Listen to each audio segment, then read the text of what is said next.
Luísa, em que momento isso deve ser pacificado? Porque ainda não foi. Eu até trouxe aquela análise do entorno do Hugo Motta, de que ele poderia provocar o Supremo Tribunal Federal nesse sentido. Não fez até aqui. Mas no caso Ramagem também, a gente deve ver esse tipo de argumento dos dois lados surgindo, cada um para defender o seu, né? No caso, o Supremo dizendo que tem que cumprir, a Câmara dizendo que a decisão final é do Legislativo. Tainá, boa tarde para você, para o Uribe, todos que estão conosco aqui no Bastidores CNN. Tainá, sempre que um parlamentar é condenado à perda do mandato, esse é um ponto histórico, né, de atrito entre o Judiciário e o Legislativo.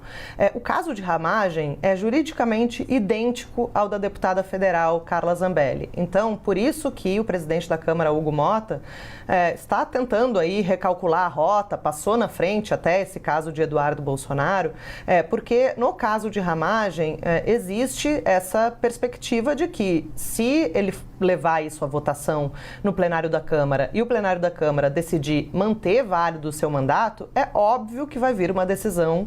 do ministro Alexandre de Moraes igual a que ele proferiu poucos dias atrás em relação a Carla Zambelli, dizendo que a cassação é automática e que consta ali como parte da pena que foi aplicada pelo Supremo nos dois casos, né? Zambelli pela invasão dos sistemas do Conselho Nacional de Justiça, Ramagem por participação no núcleo 1 da trama golpista, mas os dois foram condenados à pena privativa de liberdade, a alguns anos de prisão e à perda do mandato. E há uma avaliação dentro do Supremo de que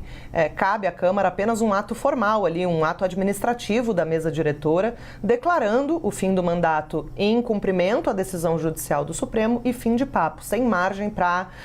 reversão desse cenário, como a gente viu acontecer com Carla Zambelli, que não atingiu ali o quórum suficiente para ter o mandato cassado e com isso foi livrada, né, dessa punição, pelo menos em um primeiro momento ali na Câmara dos Deputados, antes de sobrevir, né,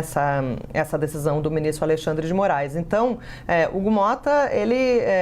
se ele pautasse já o caso de Ramagem, seria uma batalha perdida, porque viria, sem dúvidas, uma decisão nova do ministro Alexandre de Moraes dizendo que a cassação é automática e ordenando a mesma coisa, né, para que a Câmara fizesse ali o ato declarando o fim do seu mandato e desse posse ao suplente em ali 48 horas, né, usando o parâmetro que ele usou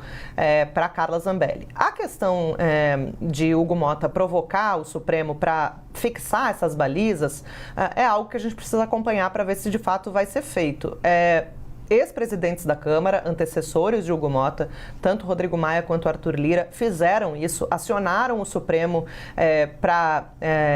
fazer valer esse entendimento de que a palavra final é do Congresso, de que o plenário da Câmara era soberano, mas a ação não foi adiante. Inclusive, teve uma decisão desfavorável, né, ao Congresso por parte do então ministro Luiz Roberto Barroso. Lira chegou a recorrer dessa decisão e depois ele próprio, possivelmente vendo que não ia ter sucesso, pediu a desistência desse recurso, o que também foi homologado, então essa discussão acabou não indo para plenário. Se o Hugo Motta decidir fazer isso, é uma batalha que pode ser também perdida pelo que a gente vê ali de tendência dentro do tribunal, mas também pode ser uma oportunidade de o plenário do STF se debruçar sobre esse assunto e marcar a sua posição. E só para concluir, no caso de Eduardo Bolsonaro, a questão é um pouco diferente, porque ele não foi condenado à perda do mandato, ele está nos Estados Unidos por escolha própria, faltou lá, né, já teve ali as faltas, o excesso de faltas que justifica, né, a perda do mandato, e aí nesse caso o STF não vai interferir, é uma questão interna do Congresso, porque não é fruto de uma condenação do STF.